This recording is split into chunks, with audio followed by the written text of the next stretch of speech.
Hello everyone, welcome you all once again to this online session.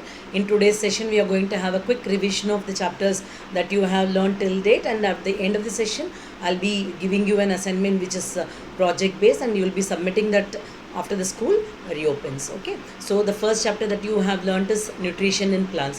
What you have learned in this chapter?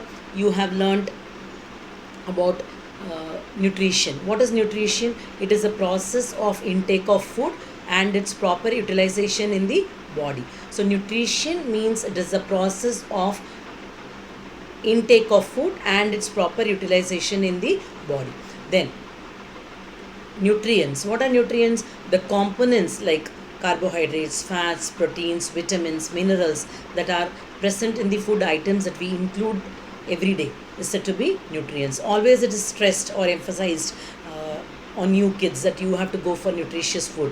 Why? Because your body is growing. Your body has to grow as per your age, and you have to do so many activities for which you need a lot of energy. So for that case, you have to have nutritious food to stay healthy, to stay fit. So nutrition is the process of intake of food and its proper utilization in the body, and the components of food that you include in the food, like your carbohydrates, fats, vitamins, minerals, proteins are said to be nutrients. Now, mode of nutrition. Broadly speaking, mode of nutrition in organisms can be classified into two types. One is autotrophic mode of nutrition, another one is heterotrophic mode of nutrition. Autotrophic mode of nutrition is shown by organisms that can make their own food.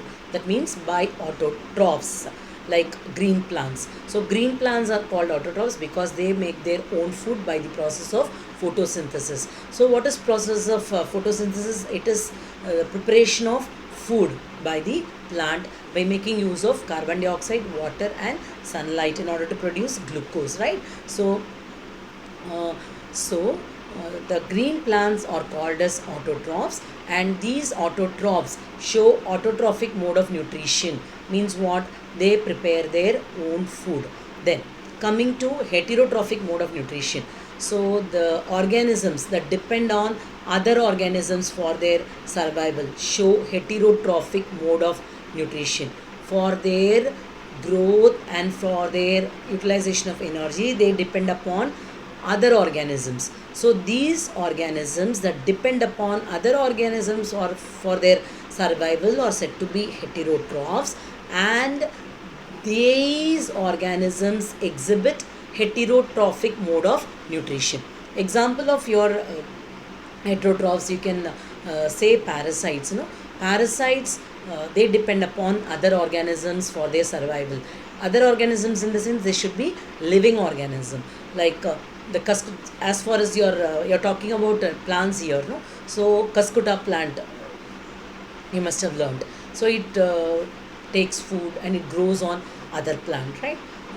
So they show parasitic mode, means they are depending upon other living organisms for their survival. As far as animals are concerned, that mosquito can be given as an example because they suck your blood for their survival, right? So when organism depends on other living organisms for their survival, we call them as heterotrophs, and the mode of nutrition shown by them is said to be heterotrophic mode of nutrition.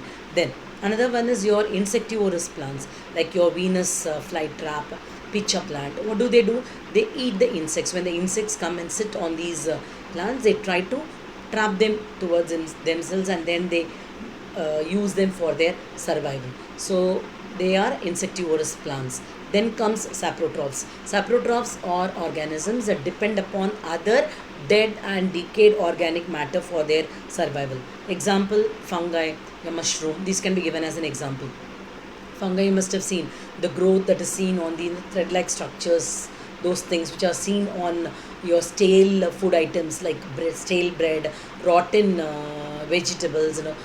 These things, when it is getting food items, when they get spoiled, fungus begin to grow on them. So when the organism depend on dead and decayed organic matter for their survival, we call them as heterotrophs, and the mode of nutrition shown by them is heterotrophic mode of nutrition. Then you should know about symbiotic relationship. See, organisms depend on each other for their survival, for their food and shelter. They share the food and shelter. Uh, the best example that I can tell you is that lichens, which grow on other living organisms. They take the food as well as shelter from the host for its survival. Okay, so interdependence of organisms is what is called as symbiotic relationship. Then your growth of plants, by utilizing the nutrients present in the soil. So soil has to be rich, with all nutrients. So it should be rich in nitrogen, and also where will this soil get this plant get this nitrogen and all the roots? It'll take from the soil. So the soil has to be of good quality. So how can you improve the quality of the soil? Farmers normally they add fertilizers and manures to improve the soil quality. So in order to make proper utilization of the nitrogen present in the soil, farmers try to grow leguminous plants which are rich in proteins, so that the soil becomes rich in nitrogen. And also this organism called rhizobium bacteria, they grow on the roots of these leguminous plants, because they can absorb the they can make proper use of nitrogen present in the soil. Okay, so if the soil has to be good in nutrients, then these are the different ways of enriching the nutrients in the soil by adding fertilizers, manures, by growing leguminous plants. These are the different ways. This is what we have done in this chapter. Next chapter is about nutrition in animals. So in this you have learnt in detail about human digestive system, and I'll mainly explain you the processes like ingestion, digestion, absorption, assimilation, egestion, right? Okay, so these are the main topics. So ingestion, the process of taking food is what is called as ingestion. So your mouth, and that is the buccal cavity, helps in doing this process. Then comes digestion. There are so many organs involved in the process of digestion. The food that you take through your mouth passes through your esophagus, reaches your stomach, and in the stomach, acid is secreted, which helps in killing the bacteria which is present in the food items, and it is churned well there, and from there it reaches your small intestine. So this is process of digestion.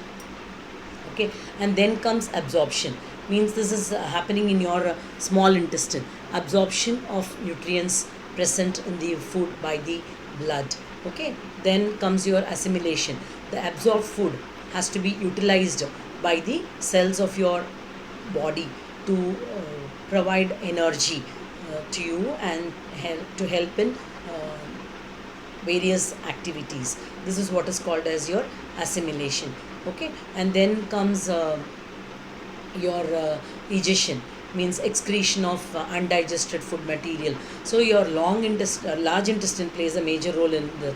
This large intestine is a 1.5 meter long tube which stores this excess unwanted salts and water, and it is excreted by your body through anus, right? So you have learnt in detail about these processes like ingestion, digestion, absorption, assimilation, egestion. Ingestion, taking in food; digestion, converting the complex food substances into simple substances; absorption, the blood is absorbing the nutrients present in the body; and assimilation is proper utilization of the nutrients which is absorbed by the blood and by the cells of your body. And then egestion is excreting unwanted items which is not digested in your body out of your system through anus, right?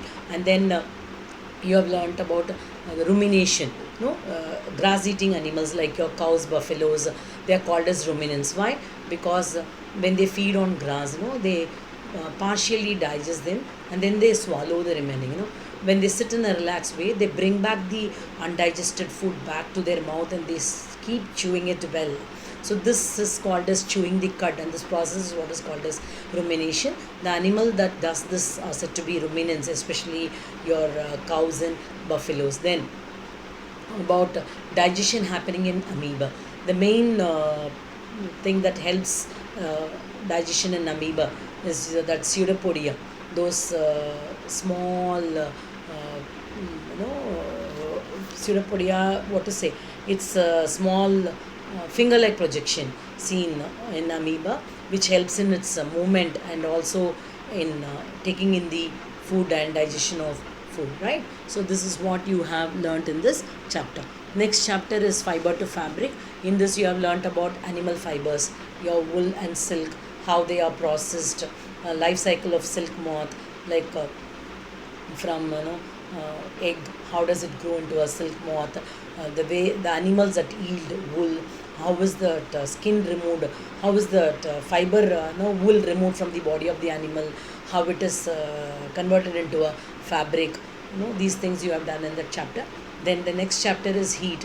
In that you have learnt about hot and cold object, the way of measuring the temperature. What is temperature? The degree of hotness or coldness of an object is what is called as temperature, and the temperature is measured by using an instrument called as thermometer. And you have learnt about two types of thermometer: your clinical thermometer, which is used for measuring your human body temperature, and laboratory thermometer, which is used in the laboratory, how you have to handle, precautions to follow when you are using the thermometer. These things you have learnt. And then you have learnt about transfer of heat. In that you have learnt about conduction, convection and radiation. What is conduction? Transfer of heat from one substance to another substance is what is called as conduction. Convection, transfer of heat within the substance, substance means the help of the molecules present in them. And then radiation, transfer of heat in the substance without any solid medium, material medium, is said to be radiation. Then about land breeze and sea breeze, these things you have done in this chapter. When the wind blows from land to sea, it is called as land breeze. It happens during the night time, and vice versa. When it blows from sea to land, it happens during the daytime. This you have done in this chapter. So after this you have learnt about acids, bases and salts, substances that are sour to taste and then are said to be acids. Substances that are bitter to taste, they are said to be bases. Bases are soapy to touch. Your sodium bicarbonate, which is used for cooking purposes, can be given as an example for base. And then indicators are substances which are used to identify whether the substance is acidic or basic by nature. Natural indicators like China rose petals, your turmeric, onion, beetroot. These can be given as examples for natural indicators. Litmus paper main, which we use in our laboratories also. It's of blue color and red color. When it is dipped in acid, if it is red litmus, it remains red. If it is blue litmus, it turns red. And then you have learnt about a red cabbage extract, which is also an natural indicators. Then neutralization, when acid and base react with each other, they turn into salt and water, which is called as neutralization. This neutralization happens in your day-to-day life also. Whenever when you experience a ant bite, it gives you a burning sensation because it releases formic acid. In order to reduce that effect, you have to apply calamine lotion so that acidic effect is neutralized. And when you apply calamine lotion, you feel sort of coolness there. Okay. Then how to neutralize a soil which is rich in acidic components, a soil which is rich in basic components. A soil which has turned acidic can be neutralized by adding basic salts like your quicklime and all. If the soil is rich, has turned to be base, it can be neutralized by adding organic manure like cow dung or any other organic manure. Okay. So this is the neutralization that you have seen in your everyday life. These things we have covered up in that chapter. Then now comes the assignment that you have to work on during your vacation. See, you have to draw or stick pictures to show the life cycle of a silk moth, and then you have to explain the stages involved in it, like how a silk moth develops from the eggs are laid on the mulberry leaves, right? And then it develops into a caterpillar, and then into a pupa, and then into a silk moth. These are the different stages. So the stages like the eggs, then that turning into larva, then growing into a pupa, and then that growing into a silk moth should be shown by either using pictures or you can draw them on a paper. See, As far as this assignment or the project is concerned, you need not buy anything from outside. Whatever material is available with you, with that you can do by using the drawing sheets which are available with you, last year's drawing papers, or by using any other A4 size plain paper, or you can show your creativity by using some decorative materials which are available with you at home, colorful threads or any other decorative material. You can use your own creativity, and you have to show the life cycle of a silk moth, and you have to explain every stage: egg, larva, pupa, and then silk moth. You have to show, write the explanation, and you have to show the pictorial representation of the stages involved in the life cycle of a silk moth. I've given you the picture which is given in your textbook. Okay, so this you can do it on a sheet of paper. It's up to you, you decide, but need not go outside for buying anything. You can use the materials which are available with you at home, and behind that you write your name, standard deviation, and then just get it when you come to school. Okay, till then, have a nice day, take care of your health, stay blessed. God bless you all. Thank you. Meet you once again after your big, enjoy your vacation.